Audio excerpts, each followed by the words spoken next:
asalaamaaleykum sama mbokk yi góor jigéen mag ak ndaw kenn ku ne maa ngi koy nuyu ci turam ak ci santam di dellu si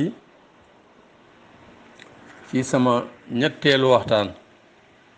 wu ma war a waxtaan ak yéen waxtaanoon ak yéen ca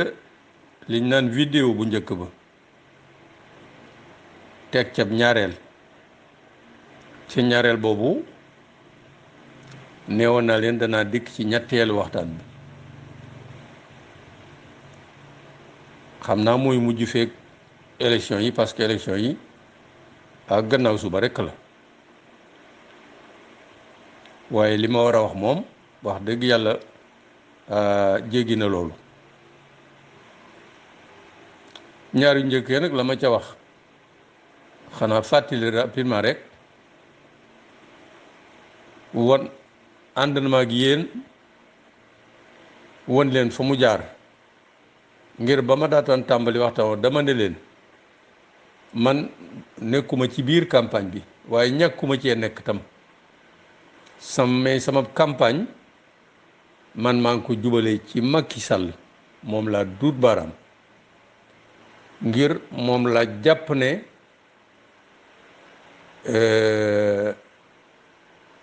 li yàqu ci réew mi bari na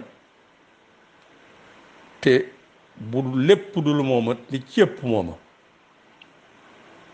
waaw ngir dafa tàmbalee wor nu bett gu mettee la met du ma ca sori ca digge yu tooy xépp yim nu diggoon ba tax nu wóolu ko fab sunu kàddu fal ko le 25 mars 2012 ci mandat bu njëkk mu def te juróom-ñaari at ne woon sax da ko wàññi def juróom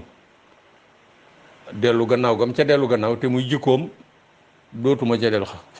fàttewu leen ko wax dellu gannaaw moom moo jikkoom waaw ba mu ne juróom-ñaareel lay def dem ba mos ngóor gi neex ñetti at ñeenti at mu ne lii kat ak ñi ko wër naa dellu gannaaw jàkkaarloog nun mënut a jàkkaar xool nu ci dafa sëgg sax dina wax ne daal laaj naa conseil nee na ñu muntaam bref loolu fàttewu leen ko maanaam kii nga xam ne moom la yàlla teg sunu réew mi jikko ji yàlla def ci moom mooy lu mu la wax ren ba déwén boo ko toppee safaan ba lay def te li may wax nag ku mu neex nga fàttaliku lam digge woon ak lam def bu ma jàppee ba muy saboté président Wade naan ministre mi dañoo bari bay buuxante ca salle du conseil fañ koy defee dañoo bari bay buuxante kenn mënut a noyyi man bu ma ñëwee loolu dama koy dindi sama gouvernement du romb ñaar fukki ministre ak juróom loola duma ca sori xam ngeen na mujje moom ci boppam léegi xamul ñaata ministre la am xamul ñaata ministre conseiller la am xamul ñaata ministre conseil spéciaux la am xamul ñaata xamu ko Sénégal koñ bu ne am na ku mu fa takkal ndomb ak tànk bu dul ministre di conseiller di chargé de mission di ambassadeur itinérant ñoo xam ne ñii dara booloo njeex amaluñ ko njariñ réew mi ñuy fab sunu alal di leen ko fayee ngir rek bu falee takkale ndomb ak tànk diw ca gox sàngam yaakaar na ne gox sàngam googee dañ ko teel loolu doo nga tax donc li mu def bari na wax naa leen li gën a metti ci nguurug Macky Sall mooy seetaan li tubaab naan impunité fàttali lim nu waxoon ci guerre nee na danaa ko xeex ba bu jeexul it dana dellu gannaaw ñu dénk la alal également nga sàkkal ko pexe bu ma ñëwee loola dina jeex danaa nangam ba mu ñëwee gis ngeen fàttali naa leen ñaar fukk ak juróom yooyee ñu jàppoon ñu ne ñoo lekk suñu xaalis dañ ko goqali gis ngeen na mujjee ba mu ñëwee teg kuréel guñ naan OFNAC nga xam ne xeex gar rekk ko yëkkati liggéey bu rafet ba kam fa njëkk a teg muy soxna Nafi Ngom Keïta tàmbalee def moo xam ne kii kat tàmbali na di génne mbóoti ay ñi ko wër mu xëy suba dàq ko fàttaliku ngeen ne OFNAC googee teg na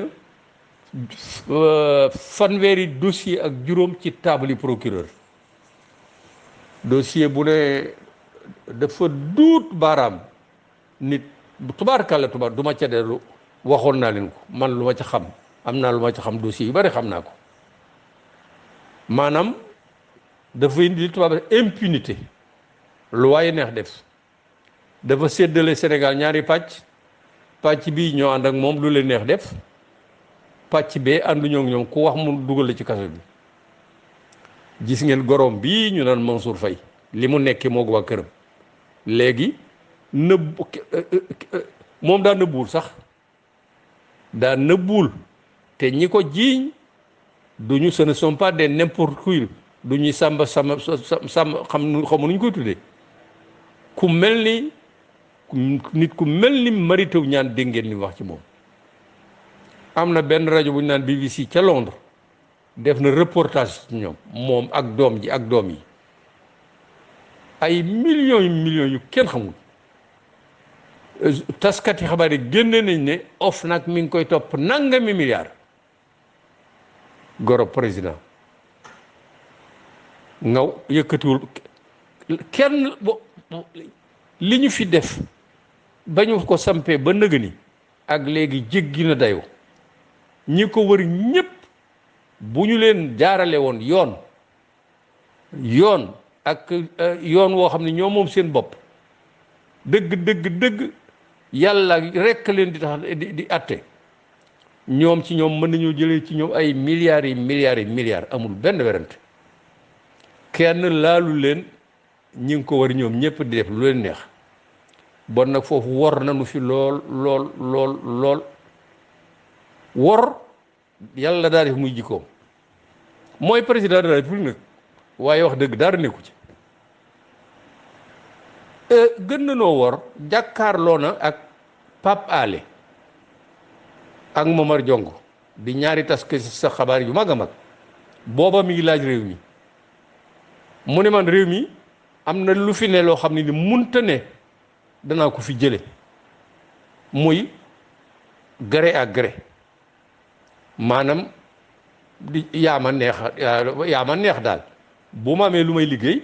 muy hôpital muy yoon muy forage muy leneen damay seet ka man neex ma jox ko nu waxtaan ca lam ko mën a liggéeyee léeg-léeg sax danañ waxtaanee ba lam ko mën a jox ca loola léeg-léeg nee na loola dana fi jóge li ñu war a def mooy appel d'offre leeraloon naa leen ko da ngay siiwal ne da ngay tabax autoroute boo xam ni nangami kilomètre la dana yaatoo nangam dana am nangam kan moo mën a defar autoroute bi ak ñaata la ko mën a defare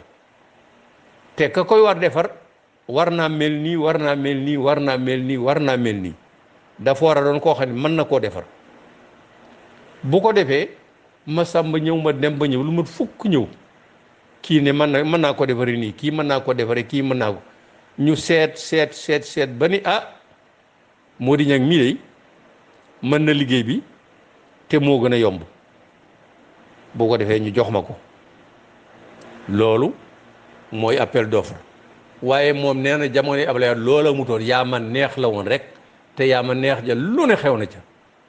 pour mu dëggal ko mu ne autoroute à péage bii diggante Pikine ak Diamniadio fanweeri kilomètre ak ñett dong la Abdoulaye Wade fay na ci 200 ak juróom-ñeent fukk ak juróom-ñaar ci milliards 297 milliards mu ne Ablaye Wade dafa njëkk ne loolu mënut a yi luy jar maanaam 15 nga jënd ko ñaar fukk loolu dana fi jeex gis li nga jox ku la neex loolu dana fi jeex li ma leen ci wax mooy autoroute à péage bii nga xam ne diggante Pikine ak Diamniadio fanweeri kilomètre ñett dong la Ablaye Wade fay na ci daanaka ñetti téeméeri milliards maanaam ñaari téeméeri milliards ak juróom-ñeent fukk ak juróom-ñaar ci fanweeri kilomètre ñett max naa leen ne ku xam loolu di ci liggéey muy baarataal ku baax a baax baarataal nee na autoroute boobu mënoon na dem ba Thiès romb ko dem ba Tivaouane mu ne loolu bu ñëwee dana fi jóge mu ne leen moo wax de Pape Alé Momar Jong ngi may dégg mu ne lii yëpp la du yoon ñett fanweeri kilomètre ak ñett mu def ci lii mu ne li ma leen di jox kii mooy autoroute Bamako Ségou autoroute Bamako Ségou nekk 2 fois 2 voies dégg nga nekk ñetti téeméeri kilomètre autoroute Bamako Ségou dégg nga doon autoroute 2 fois 2 voies nekk ñetti téeméeri kilomètre Pikine Diamniadio fanweeri kilomètre ak ñett la ñetti téeméeri kilomètres yooyu gouvernement Mali nee na téeméeri milliards ak juróom-ñaar fukk ak juróom lañ ca def 175 milliards 300 kilomètres autoroute 300 kilomètres ñu fay ca 175 milliards fii autoroute 33 kilomètres ñu fay ci presque ñetti téeméeri milliards ay loolu sëriñ bi te yemalewu ko foofa rek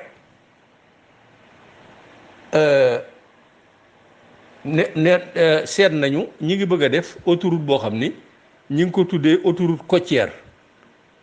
mi ngi romb voie de dégagement nord romb Tivaouane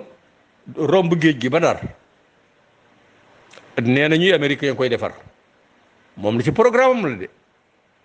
bi ñu ko nattee nekk na ñaari téeméeri kilomètres yu manqué téeméeri kilomètres ak juróom-ñeent fukk ak juróom autoroute boobu lañ ca nar a fay matul ñaari téeméeri milliards moom nee na bu ñëwee daal moom lépp yoon lay jaar waaw bi mu ñëwee def na autoroute Ila Touba téeméeri kilomètres ak fukk ak ñaar 112 kilomètres foo xam ne suuf su nooy rekk la léeg-léeg nga dagg ay garab yu ay garab téeméeri kilomètres ak fukk ak ñaar 112 kilomètres chinois yi ñaata la leen fay ñeenti téeméeri milliards ak fukk ak juróom benn ñeenti téeméeri milliards ak fukk ak juróom benn te la mu waxoon kenn gisul fu mu defee appel d'offre yaa ma neex dong la woon dama ne Bamako Ségou ñetti téeméeri kilomètres 175 milliards Dakar Saint-Louis te jaar ci wetu géej gi daanaka ñaari téeméeri kilomètres matul ñaari téeméeri milliards moom mu def fukki kilomètres téeméeri kilomètres fukk ak ñaar Ila Touba mu fay ca ñeenti téeméeri milliards ak fukk ak juróom benn boroom xam-xam yépp nee nañu man damay laajte ñi nga xam loolu seen liggéey autoroute à péage boobu ci 416 milliards yooyu mënoon naa dem lu bon ba dara lu bon ba dara moom daal moo ki chinois am ñoo wax xaw ma nuñ mujjee am na loo xam nag du ma fàgg waaw loolu moo may yóbbu ci ay réalisation li ñuy wax parce que dañ naan waaw moom day wax rek waaye du wax ci réalisation yi nee nañ lim fi def kenn defu ko fi Senghor defu ko fi Abdou defu ko fi Abdoulaye defu ko fi lim fi def kenn defu ko fi mais defar na fi autopont defar na fi nangam defar na fi nangam defar na fi nangam sama mbokk yi waaye man xanaa mënumaa dofa dof ba ni Macky Sall defu fi dara kay def na dara kay at mu jot ñu wote budget jox la da nga naan yàcc na yasar bañ a def budget bu mujj bi romb na juróomi junniy milliards defe naa 5500 milliards la juróomi junniy milliards ak juróomi téeméer juróomi ak 5500 waaw juróomi junni ak juróomi téeméeri milliards presque mën na juróom benn junniy milliards léegi mu mat ko Senghor ba mu fii dem ba muy dem 1980 31 décembre 80 50-60 milliards loo doon budget bi booba noo ngi ne kon 3 4 matul 5 millions d'habitants yooyu ci lan tolloon 50-60 milliards Abdou Diouf ñii ba muy dem 19 mars 2000 budget bi mi ngi woon ci 500-600 milliards tey Macky Sall mi ngi ci 5500 milliards waaw yéen kooku bëgg ngeen mën a méngale liggéey ba Abdou Diouf doon def ba Senghor doon def ak ba Abdoulaye Wade doon def nga naan lim fi def defuñu ko fi waaye xanaa nag Macky yaafus gu toll ni ñu jox ko budget boo xam ne bii mat na ñeent fu la léeg-léeg fukk budget ba ña ko jiitu yoroon ñuy méngale la ñu def loolu na ko nit ñi bàyyi. am na sama xarit bu ñu naan c'est mon jeune collègue Bara Gaye Lamine Bara Gaye tam dëkk Mbàkke mooy bokkuma Bara Gaye Mbàkke foofu la lim fi def Abdou Diouf defu ko fi lim fi def Abdoulaye Wade defu ko fi mais loolu lu ko gën a nekk yoon budget boobu ñooñe dañ ko mënoon am te ma di leen yëgal ne bu Macky Sall meloon nam waroon a mel dëgg bu sol bu mbubum président de la République bu ko puloon bu fekkonte ne moom yitteem yëpp ci njariñul Sénégal ak Sénégal yi la ku war a fay impôt ñu bàyyi liñ naan exonération mooy dem ngay luubal ñu jàpp la redressé la nga war a fay nangam boo fa amee xarit ñu far doo fay dara wala booy fay doo fay xaaju la nga waroon a fay wala entreprise dégg ngeen ñu leen ko wax pétrole beeg nangam da ngay gis affaire Petro-Tim bi niñ ko joxe Frank Timis loo xam ne ñoom ñëpp yóbbu na leen kaso maa ko wax de niñ ko joxe la mu waxoon defu ko dara la ci defut da koo dal di jaayaat Cosmos 175 milliards def ci poosam amuñu ca dara. am na yeneen entreprise yoo xam ne dañuy def chiffre d'affaires yu mag a mag yoo xam ne léeg-léeg dañuy war a fay 50 10 20 34 ñu exonéré leen maanaam bàyyi leen ko loolu lu am la de bu fekkoonte ni bii président de la république bu yàlla jubal la président de la république la boo xam ne bii njëriñul xeet bi rekk ko tax a jóg ña war a fay impôt ñëpp fay impôt yàq gi wàññi ko mu wàññi yàq gi mënal naa leen a waatal yàlla ne tey ji waroon na noo fekk ci budget 10 milliards wallahi ñi war a fay impôt ñëpp bu ñu waroon a fay impôt surtout borom immeuble yi ñiy tabax R+4 R+ nanga di ko luye xaalis bu dul jeex ñu ci bari impôt foncier dara duñ ko feraat pratiquement wala bu ñu fayee la ñu fay du dara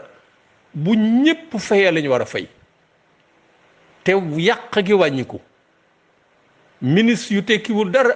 conseil yeeg nangam yi muy nommé di leen jox xaalis bu dul jeex ak fi xaalis bi dugg xam ngeen ko yàq yépp ñu dindi ko ñi war a fay nëga ni waroon naa fekk budget bi mat 10 milliards wala 15 milliards yàlla def ne am nañ pétrole ak gaz bu fi ku yàlla jubal ñëwee gannaaw Macky Sall mii mën na noo dem ba ci budget 25 milliards bu boobaa danañ soppi xaru kanamu Sénégal bu yàgg moo tax ñi naan waaw ces réalisations moom def na lii parce que Ablaye nañu bàyyi loolu nañu bu fekkente ni bii la muy def mën nañ ko méngaleeg la Ablaye def booy bu nag mu démissionné rek dem ne bu boobaa ab yaafus lay doon mënu la ne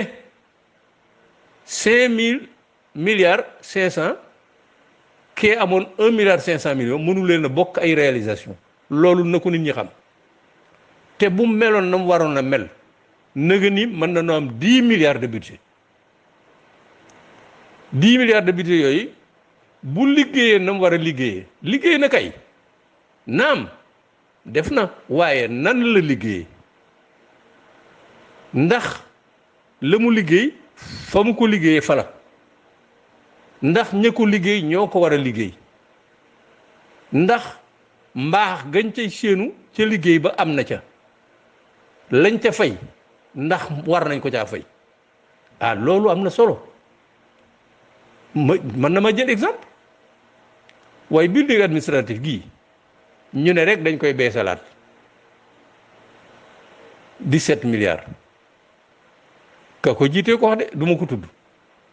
17 milliards ñu ne jox nañ ko ab carreleur la ku ñu ne déet waaw carreleur la waaye jokkoo nag benn entrepreneur italien waaye yéen teñ ko jox entrepreneur italien ba au départ wala neen def appel d'offre jox ko ku ko mën fukki milliards ak juróom la ñu waxoon léegi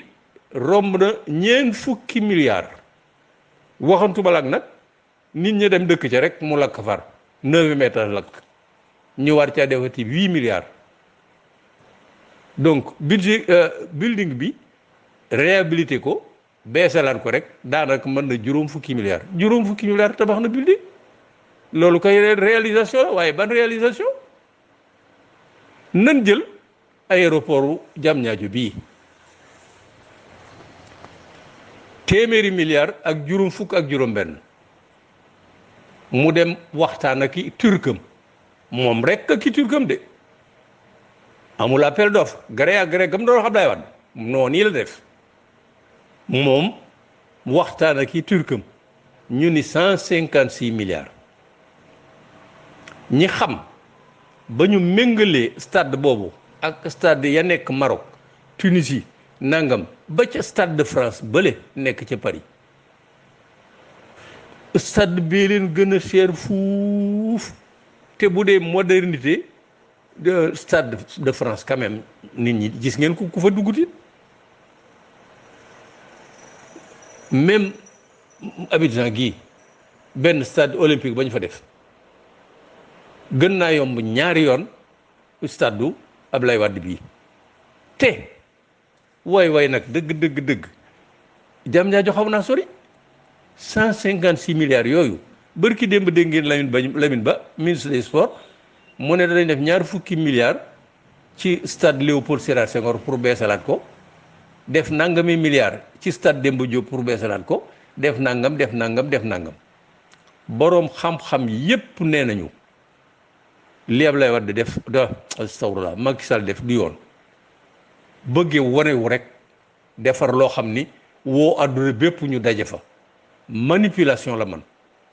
156 milliards yooyu li ma leen di wax laaj leen ñi xam maa ko wax mënoon nañ cee beesal stade Léopold Sédar Senghor ba mu bees tàq beesal ci stade Demba Diop ba mu bees tàq beesal ci Lat Dior Thiès ba mu bees tàq beesal ci stade Babacar Guèye bu Ndar ba mu bees tàq beesal ci Ely Manel Fall bu Diourbel ba mu bees tàq beesal ca bële ca Ziguinchor te ñu tuddee ko ndaw soosu yooyu stade 150 dama ne borom ki dama ne 120 milliards yooyu yëpp mën nañ leen cee beesal ba ñu bees tàq bu ko defee Sénégal dana mën a organiser sax coupe du monde fii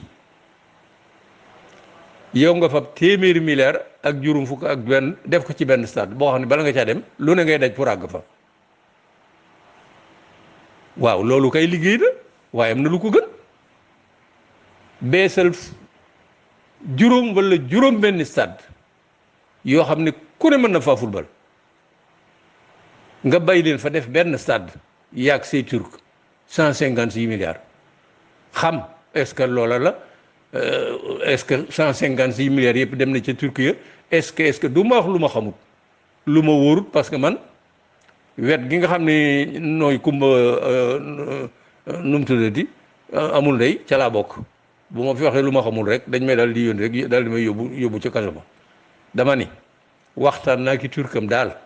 156 milliards pour ce stade la te li wóor mooy na ko ñëpp laajte mënoon nañoo beesale juróomi stade yi ma leen wax yépp yu bees taq yoo xam ne ku ñëw mën faa football coupe du monde sax booba Sénégal war mën na fee ne waaw loolu réalisé na def na waaye nu mu defee bu loolu wiyee ma joxe beneen exemple sunu TER bi train express régional ñu ni dernière génération fanweeri kilomètre ak ñeent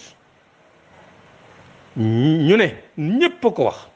dafa dem ci entreprise française boo xam ne daanaka daanu woon na commencé woon na ña fa doon liggéey ñu baree bari mu wàññi leen mu waxtaan ak entreprise boobee pour mu defal ko TER bi ñoom liñ wax nee nañ 750 milliards waaye boroom xam-xam yi nee nañ buñ ci tegee taxes yeeg intérêt yeeg nangam dana ëpp fuuf 1000 milliards am na ñu ne dana dem ba 1200 milliards te entreprise boobee daan woon na ba pare mu dem waxtaan ak ñoom yëkkati ko deful benn appel d'offre wala bu ñu ko defee nañ ko wane moo dem ñu xëy ñu ne telle entreprise dana fi tabax TER nangam nangam et cetera fanweeri kilomètre ak ñeent nan yem ci 1000 milliards fanweeri kilomètre ak ñeent waaye def na waaye ñu koy tiitaroo waaye noonu ba na amee indépendance ba tey di juróom benn fukki at ak ñaar li ñu naan patrimoine ferroviaire li nam ci saxaar parce que petit train blague yooyu yëpp dematuñu li nam ci saxaar patrimoine ferroviaire 62 ans d'indépendance 34 kilomètres 1000 wala 1200 milliards patrimoine ferroviaire laa wax Sénégal 62 ans d'indépendance 34 kilomètres Diamniadio Dakar kooka kay liggéey na waaye def ngeen ne booba liggéey baax boroom xam-xam yépp nee nañu laajul xam-xam sax dama ne quartier yi mu yàq ay jàmm gën a tasaare ko kii sonal leen mais bu ñu déparé woon Thiès defaraat gaaru Thiès ba mu ne ñooy raay yi fa nekk ñu teggi leen def raay yu bees beesal gaaru Thiès beesal gaaru Pout beesal gaaru Sébikotane bu ñëwee ba jam ñaaju ñu def fa seenu gaar naa leen wax lu tax caaro yi ñu gaar ba noonu buñ demee ba gaar yi nekk yëpp ba ca gaaru Ndakaaru ñu beesal ko ñaari raay yi fi nekkoon yëpp ñu leen def ñaar yu bees jënd ay saxaar yu bari ñaar fukk fanweer yuy dem di rombante di dem di rombante di dem di rombante di dem bu la neexee dëkk Thiès bu la neexee dëkk Sébi bu la neexee dëkk Pout fu la neex dëkk ci diggante ci yoon woowu fu la neex dëkk ci yoon woowu te soxlawul ngay dem ay quartier yooyu jàmm gën a yàq ñoo xam ne juróom-ñaar fukki at dëkk nañu fa nga jëlee leen fa même bee leen dédommagé jaar ci diggu forêt de Mbao am lu bare bare lu mu fa yàq loolu lépp jaru ko nañu ko def Thiès Dakar beesal raay yi ba mu bees taq gaar bu fi ne ñu def ko gaar bu bees taq ñëw Diamniadio def fa gaar def embranchement jóge Diamniadio bu ñu bëggee dem AIBD aéroport départ fa saxaar nga yóbbu ko aéroport bu ko defee diggante Dakar ak Thiès saxaar yi rombante guddeeg bëccëg saxaar yi rombante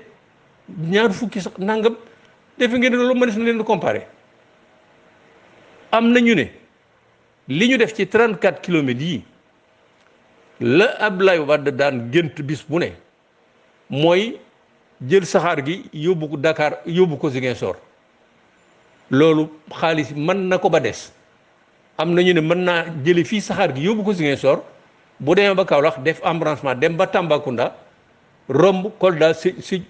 juba ba daggaat Ziguinchor bu dee 1200 milliards ñu bari wax nañ ne mën na ko am wala bu fekkee lii ma leen wax def nañ ko tàmbalee ko Thiès soppit defar raay yi ba mu bees ak gaar yëpp ba Dakar jënd seeni autorail yu bari la nekk dépôt ca Thiès ñu doon ko wax dépôt ñu defaraat dépôt bu baax a baax a baax a baax defaraat ko nga xam ne fa la ñuy defaree saxaar yi yeeg yu yàq yëpp defaraat fa dépôt bu ko defee jël fa saxaar ga yóbbu ko Saint-Louis liñ naan réhabiliter le chemin de fer jël fa saxaar ga yóbbu ko Saint-Louis buñ demee ba Louga pourquoi pas ñu jël Louga yóbbu Linguère Linguère ñëwaat Thiès jël ko Thiès yóbbu ko Diourbel Kaolack na et cetera réhabiliter chemin de fer loolu 1200 milliards mën na ko man waxuma ko de te lii ma wax ku ma wet dina laaj ñi xam waaw loolu mën nañ ko wutaleeg kii fanweeri kilomètre ak ñeent te nañ ne woon bu paree alors circulation Ndakaaru bi day kii nangam circulation Ndakaaru bi TER bi lu mu ci man waaw loolu réalisation liggéey la waaye nag ban liggéey ak nan la ko liggéey mënoon na maa dem ci université yi université Cheikh Ibrahima Niass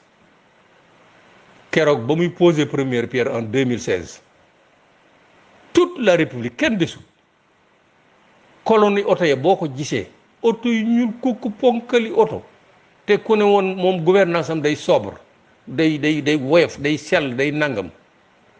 ñu dem pose première pierre 2016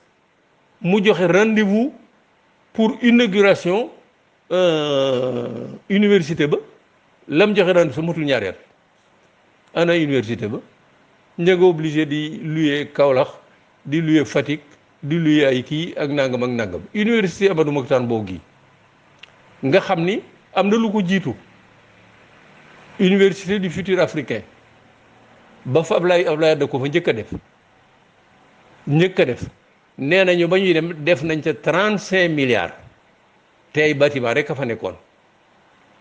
ñu ñëw mu ne dañ koy continuer tudde ko université Amadou Mahtar Mbow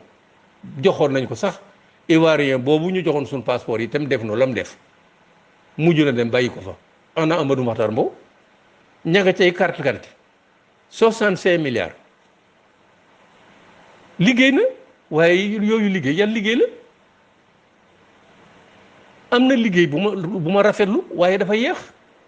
mooy li ñu tuddee institut supérieur d'enseignement technique professionnel ay écoles yoo xam ni dañ koy équiper di fa jàngale métier di fa jàngale maçon di fa jàngale plombier di fa jàngale carreleur di fa jàngale mécanicien di fa jàngale métier équiper ko am na benn école bu ñuy def booy génn Thiès waaye booba ba tey dafa yàgg am na bu ñu commencé woon ci boori Sandiara booba tey ëpp léegi mot fukki at loola bu ñu defoon région bu ne ñu def fa benn institut supérieur boobu de formation technique et professionnelle nga xam dañ koy def mu mat sëkk ñu équiper ko godee au lieu que ñu ñëw Dakar di jàng fii anglais jàng fii nangam bu ñu paree duñu mën a def dara ñu jàngal leen métier loolu mu def Thiès na ko def Louga na ko def Ndar na ko def Kaolack na ko def Diourbel na ko def su kii Sénégal yépp bu ko defoon loola lu am solo liggéey bu may d'accord lay doon waaye ci kawit liggéey ba am jaar ci yoon mënoon na maa continuer mais autopont yi da ngay xëy rek ñu ne def na autopont 10 milliards 15 milliards nangami milliards personne ne sait autopont waaw day xëy rek ñu ne autopont nangam waaye loolu it aussi ay liggéey la yoo xam ni mais nit ñi war nañ cee xalaat mën na maa joxe yeneen exemple yu dul jeex. dama ne néew ma liggéeyut, def nay réalisation, def nay infrastructure, mais mënut a ñàkk. c'est le président de la République at mu jot ñu fa budget teg ci loxoom. budget bi ñëw 5500 milliards la te Abdoulaye Wade ba mu fi jógee 1500 milliards dong la amoon. Abdou Diouf 500 wala 600 milliards. kooku mën nga leen yemale te bu meloon na mu war a mel service impôt yi, direction impôt, direction de traite, direction nangam ñu jox ko ñu dul ay politiciens ñoo xam ni technicien la ñuy doon, nga xam ni bañ leen dañuy def appel à candidature. dama bëgg a nommer directeur général des impôts et domaines. commission bi seetal leen ma ñett ñu ngeen yaakaar ne kenn ku ma ci jël dana ko mate. ñu def appel d'offre ñëpp joxe seen dossier. commission ba seet ba ne ko ñett ñi de koo ci jël baax na nga tànn ci ka la neex jël ko. directeur général du trésor noonu, directeur général des douanes noonu, directeur général de nangam noonu, directeur nga xam ni ñooñu seen yoon ci politique. doo nekk na leen vendredi de aller sur le terrain. waaw bu ko defoon noonu ñi war a fay impôt fay ñëpp impôt yàq gi wàññi ko tàmbalee ko ci moom. la ñuy yàq biir présidence kenn xamul nu mu toll. nee na leen at mu jot nañ ko dox 8 milliards yoo xam ne dañ ne ko loola neex def. am na ñu ne sax léegi àgg na 10 milliards muy saaxee rek. léegi xaalis bii ñuy distribuer dëgg sénégalais yi nag ma wax ak yéen fan la ñu mën a jëli bi xaalis maa ngi dégg tey ñu ne Cheikh Kanté may na dëkk bu ñu naan Diofior benn bu sa courant taalee nga fayee nga taal ko benn machine jëndal leen ci bu Cheikh Kanté moomu nekkoon ba ca Ablaye Wade la nekkoon bu ma juumul sax nekkoon maire demoon na bay xeex mairie Fatick. Ablaye Wade daanu Macky Sall jël ko def ko directeur général du port ñëpp dégg nañu jëfam. Cheikh Kanté ay 10 millions maye am na koo xam ne kii moo doon enfant commissionnaire am 10 milliards fii 10 milliards fii 10 milliards fii di maye na ba président association des ressortissants sénégalais à Bamako moo ko wax ñëpp bind ko. ka nga xam ni sénégalais yi nekk Bamako yëpp seen association mooy seen président moo ni ba fi Abdou Diouf di ñëw fekk na chef d'état UEMOA yi ñoo fa waroon daje ay Burkina Bénin Côte d'Ivoire nak Togo et cetera ñu ni pour ñu organiser réception Macky Sall Cheikh Kanté may na leen 10 millions booba mooy directeur du port xëy nañ jëlee ko fa kenn dofut la tax ñu jëlee ko fa def ko mooy ministre de nangam xaw ma naan émergent kooku fu muy jëlee 16 milliards yi muy may di ko jënd ay kii ñoom ñi nga leen gis ñëpp ñuy directeur généraux te nekk responsable politique kenn ba ñu commencé ba tey kenn liggéeyu ca ña nga ca àll ba di li ñuy joxe ci xaalis waaye sénégalais yi nañ seetaat même ku ñuy fay 5 millions 10 millions sax mënoo ko li ñuy joxe ci xaalis jéggi na dajo sénégalais yi nañu def seen bopp ne ñii seen xaalis bi ñu jox fu ñu ko jëlee sunu ñaq dong lañ ñu jox du seenub soldu de bu ñu yemoon seenub soldu duñ ko mën xaalis boobu bépp ci budget Sénégal lay jóge sunu ñaq la noo ko liggéey buñ jubee kii ñëw kii ñu jox la 5000 kii 10 000 saako ceeb nangam et cetera nga defee ne yaa ci ne nga dem wateel ko toog juróomi at doo ko gis waay Sénégal nanam fayda man boo ma joxee 10 000 ne ma wateel ma ni la waaw boo duggee ci urne yow rek ak yàlla nga jël bulletin bu la neex nga dugal ci sa enveloppe ba ca des nga sànni ko ca kees ga ci kenn du xam ne yaa ko fa sànni. am na ca fa kees goo xam ni boo jëlee bulletin bi ngay wotee ba dugal ko ci enveloppe ya ca des da nga leen di boo xam sànni leen ci biir kees ga nekk foofa génn ñëw ci kii bi dugal sa bulletin ca fañ koy dugal foofa ku koy wax ni woteel ko wala woteeloo ko. et puis loolu dafa doon du yàlla gërëmut parce que kala ko jox dalaa ger yow mi nangu ger gi yéen a yem àtte te ger baaxul de yàlla gërëmu ko yonent bi gërëmu ko. bàyyi leen ñu leen di ger ci 5000 francs ki 10 000 francs te loo xam ne lii yéen a ko ñaq seen alal la ku leen jox 5000 10 000 lekk leen bu ngeen demee ngeen woteel ku leen neex. donc la mu daan jiiñ Ablaye Wade lépp li muy defa ko yées la mu ne woon Ablaye Wade doxalina mu rafetut bu ma ñëwee danaa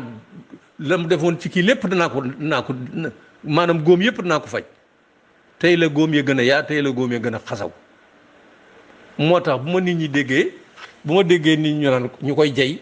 laajal 3e mandat laajal 3e mandat Sénégal yi dañ laa soxna parce que àggale goo say projet man ni sénégalais nañ bàyyi loolu bàyyi leen ko mu àggalee projet am bàyyi leen ko mu àggalee projet am kan ban président ngeen gis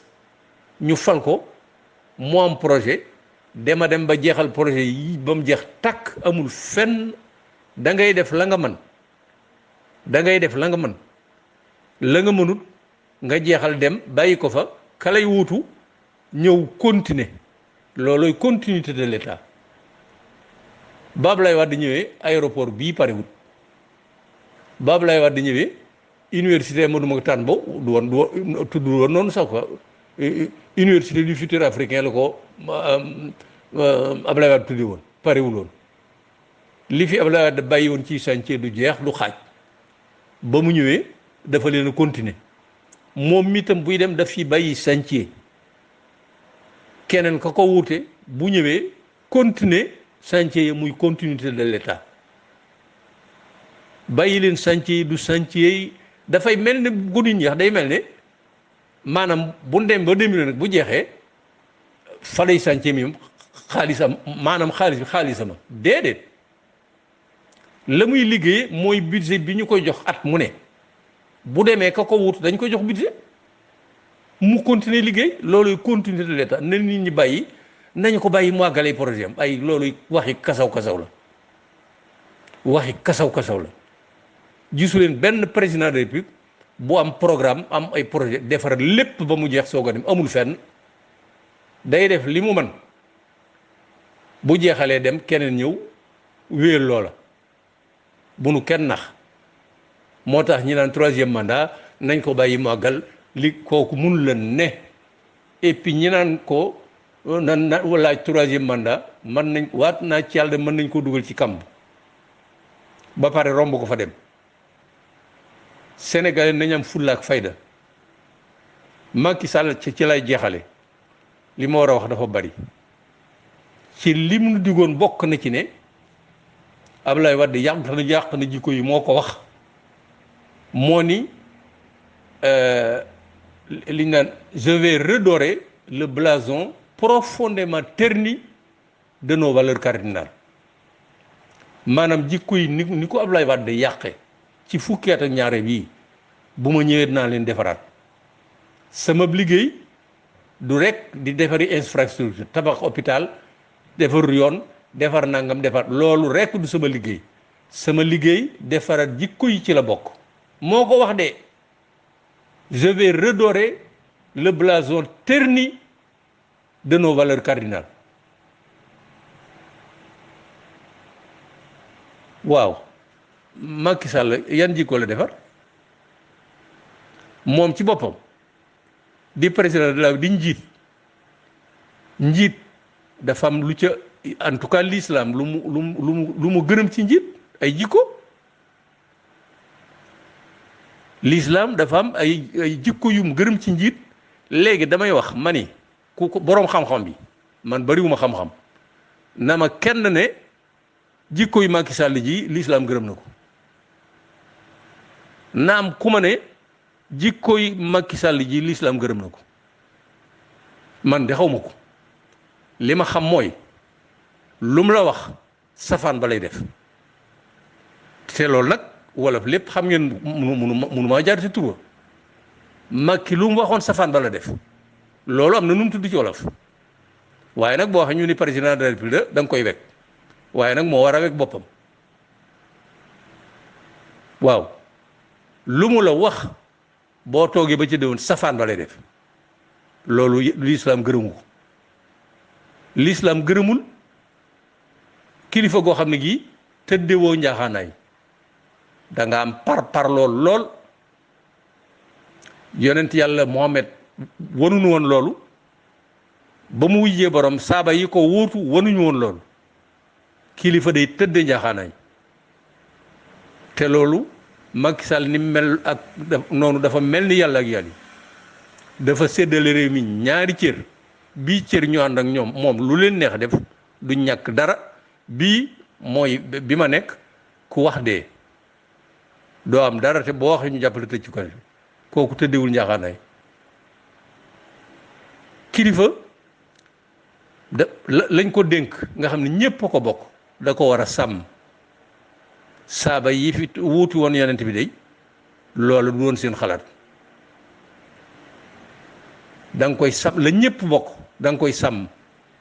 loolu jikko ju lislaam gërëm la ñépp bokk ñu dénk la ko ci kaw yow ci sa bopp li nga digge nga ñëw mel ni yow wet gi fare yow rek ñoo ko moom lu leen neex jël nu leen neex def doo ca wax def daal looloo xew ñoom Omar Sarr ñoom yi ak ñoom comment il s'appelle nangam beneen Sarr bi ci topp ak ñoom Ablaye ak ñeneen ñaar fukk ak juróom yooyu nga xam ni waat naa cal ne bu leen yoon toppoon nga xam ni yoon la bu moom boppam ñoom ñi ci bari ñu ngi dem kaso dossier yim teg concam bu ko joxoon yoon wu moom boppam ñu jaarale ko ci yoon ñu bari dem kaso fanweer ak juróomi dossier ya nekk ci taal bi procureur noonu yow nga bay ñii lu leen neex def ñee lu leen neex ku def nga dugal ko ci kaso bi loolu jikkoy kilifa ak lislaam la ak ci kaw da ngaa war a yemale ñëpp kilifa daa war a yemale ñëpp rawatina kilifa goo xam ne jikko ju lislaam gërëm la ci kilifa yemale ñëpp daa yemalewul ñëpp loolu ñëpp xam nañ ko yemalewul ñëpp dafa am ñoo xam loolu sax du ma ci jarul sax ma ciy sori nu mu tuddati mii waa jooju député boobu ñu jàpp ci drogue mu tëdd sous prétexte dafa am jabet ñëw bu ko pawee su génne ko booba ak léegi mu ëpp ñaari at dem na fi ba naan day nekk candidat kenn waxatu la waxam te li gën a garaaw mooy fab xaalis di ko soppi loolu doo yàq koomum réew bu doon France gay 5 euros bu ñu la ci jàppee yeg kaso nga jëm lu yàgg yàgg mi ngi taxawalu kenn tudd ko da nga yemale ñëpp ku ca nekk da nga ko jox droit am loola du kawu Macky Sall parce que xam ngeen ne boo demee ci pays démocratique yi opposition daa am ay droit dafa am ay sañ-sañ ak i devoir mais droit opposition boo xam ne constitution ñoo ko reconnaître nga ñëw au lieu que nga bàyyi leen ak seen droit nga ne je vais réduire l'opposition à sa plus simple expression danaa leen faagaagal di leen faagaagal ba dootuñu tekki dara tekki ngay faagaagal droit yi la constitution jox moom la ko jox yow yaa ngi ak say droit ñoom nga ni da nga leen faagaagal leen ba dootuñu tekki dara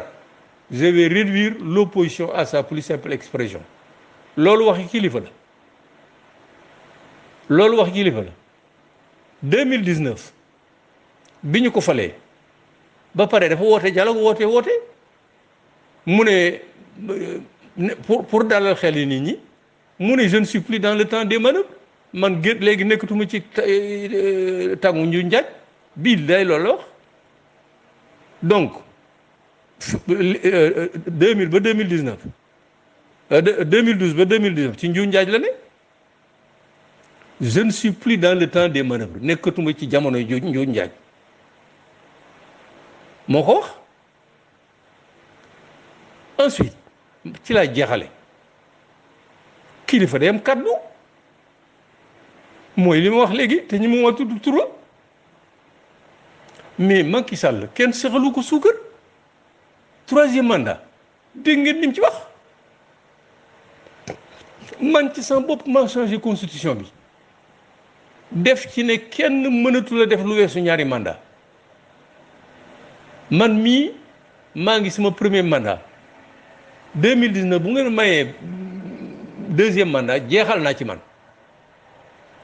bind ko ci téere boobu mu tudd le Sénégal au cœur man defe naa l'APR au cœur sax la ko waroon tuddee moo ci bind ne je suis dans mon 1er mandat et je sollicite de votre part un second si vous me l'accordez ce sera mon second et dernier moo ko bind moo ne ba ko nit ñi wax mu ne man damaa jaaxle dafa mel ni danoo jekki-jekki rek mu taw te xiinul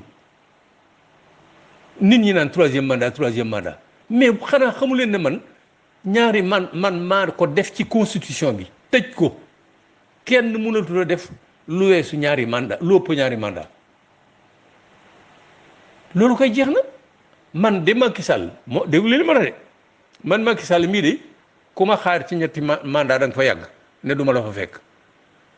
ki nga xam ne mooy conseil juridique am di professeur titulaire des universités taxaw ne nit ñi man bu ma déggee ñii damay waaru xanaa jànguñu ma jàngal leen lu constitution bi wax ma ni nul ne peut faire plus de 2 mandats consécutifs ñaar nul ne peut exercer plus de 2 mandats consécutifs ñett nul ne peut plus exercer plus de 2 mandats consécutifs wax ko ci wolof kenn mënatu la def lu ëpp 2 mandat yu tegaloo moom Ismaïla Madior Fall ka nekkoon premier ministre am Abdoulaye Boun Dionne ne 3e mandat bu ko fi kenn wax 10 ans kenn mënatu koo passé Sénégal nit lu mu mënta 10 ans buñ ko defaloon 15 ans yi du ko def Abdoulaye Boun Dionne ko wax Mimi Touré nekkoon premier ministre nekkoon garde des Sceaux kii moo nit il n'est plus question de 3e mandat au Sénégal Seydou Gueye ñu ne juriste la ci ñi ko gën a jege nee na nit ñi wax leneen bàyyi nu liggéey 3e mandat il n'en est plus question avocat Ousmane Seye avocat mu ni nul ne peut plus exercer plus de 2 mandats consécutifs au Sénégal ak ñeneen tey ñu wax ko mu naan du ma ne waaw du ma ne déet moo kii nawleem ñu dajee fële CEDEAO ñu ne dañoo bëgg a def yoon woo xam ni pour ñëpp lay doon kenn dootu mën a def lépp 2 mandat moom d'accord mook Alassane Ouattara ak kee may bañ a tudd président Togo bi Faure Eyadema nga xam ne 1963 64 ba tey bàyyam mi ngi woon ci nguur gi ba bàyyam jóge moo ko wute ba tey 1963 64 ba tey ñu ngi ci nguur gi ñoom waa Eyadema yooyu kooku de moo bañ ak Macky Sall ak Ouattara mii nga xam ni moom Macky Sall yam dañoo ragal a génn dañoo ragal a dem waaw léegi nag nee na day soppi jikko yi ñu bëgg a dem ba yàgg mu ne bu ndee ba ca kanam nit ñaan constitution mais yoonu conseil constitutionnel nekkatu fi waxam ji mu wax bu dee gor ak ñii mu àndal bu ñu dee gor am lu ñuy jomb bu ñu taxaw Sénégalais yi mukk naan dañuy laaj conseil constitutionnel parce que xam nañu bu ñu demee laaj conseil constitutionnel la leen neex la conseil constitutionnel yi def ñii ma leen limal mën nañ juróom wala juróom benn bu ñu dee gor bu ñu amee lu ñu bañ bu ñu xamee lu kàddu doon bu ñu taxaw ak nun geesu naan nu Macky Sall dafa war a def 3e mandat. Macky Sall li mu fi def mérité wul 3e mandat du ci jikko ji, du ci jëf ji, du ci liggéey bi. li ñu yàq alal xaalis ci nguuru Macky Sall gi kenn mësu ko yàq alal ci benn, même ci Ablaye Wade. waaw te ñi ko yàq ñépp a ngi ko wër. waaw da ngeen a bëgg Macky Sall ñu joxal ko ñetti mandat mu ànd ak ñoom Omar Sarr ki ay Amadou Ba ki ay Abdoulaye Daouda Diallo ki ak i Cheikh Kanté ki ak i nangama ki ñu continuer di saax-saaxee suñu xaalis yi juróomi at di ca kanam. waaye nag Sénégal nan seetaan mbir mi. man daal foofu laay yem. gudd na nag mënut a bañ a gudd parce que Macky boo wax moom il faut mu gudd. man sama campagne ci moom laa ko def. Macky Sall mii kat jarut a jox majorité. dimanche nit ñi dañuy wate ku dem ci urne ya wéet faak sa borom na sa xel dem ci Macky Sall ak liggéey mi fi liggéey ak lim bàyyi ñu def ko fi ak ñi ko wër liñ def ci réew mi sunuy milliards lañ yor. dama ne ñi ko wër ak moom aku famille am ay milliards lañ yor. te buñ ko falaatee nii mu yore réew mi dana ko yore nu ko yées parce que dana ñii kat duñu dara sama fukki at ak ñaar yi lii ma def fii malgré tout ñu joxaat ma ñetti mandat ñii duñu dara. te bu boobaa damaa jàpp ne Macky Sall bu ñu ko joxee 3e mandat danoo war a tooñ yàlla gu jéggi dayo te bu boobaa jàpp naa ne 3e mandat bu ñu ko joxee Macky Sall ak lim def ak ñi ko wër yàlla danoo war a raafal. dama ca yokk ne buñ ko defee na yàlla defoon Sodome et Gomorrhe dañu ko war a def. tey fat wax lenn aussi dafa am ñoo xam ni dañ leen a war a dégg muy sunu sëriñ si dugg lii may def wax lu leen man ci ñoom laa bokk bon du ma wax lu leen loo xam ne lii wut lu leen naqari. waaye Macky Sall mii buñ ko seetloo li ma wax képp ku ci gis ci Macky Sall genn jikko joo xam ne ji l'islam gërëm na ko ci kilifa na ma ko wax. man dëgg-dëgg man sëriñ ku ñu tuddee sëriñ warta nekk di tam-tamal Macky Sall parce que Macky Sall yàlla du nit ku jubal du ku jub maa ko wax du njiit lu jub. waaw du njiit lu sàmm kàddu du njiit lu sàmm alal yi ñu ko dénk day bàyyi ay bokkam ak ñi mu àndal di ko saax-saaxee lépp fukki at te du leen def dara te saax loolee ñuy saax-saaxee la ñu fab di leen di jox liñ leen di jox léwut de ku ko tam-tamal ndax lim lay jox it lam lay jox léwut loolu waxuma ko pour naqaral kenn parce que man ci ñoom laa bokk man ñi ngi may dégg waaye nag am na loo xam ni buñ ko waree wax dañ ko war a wax dama ko wax Macky Sall encore une fois képp koo xam ku xam benn jikko bu rafet boo xam ne l'islam gërëm na ko ci njiit ci kilifa na ma ko wax maa ngi leen di gërëm di leen sant nu fanaane jàmm.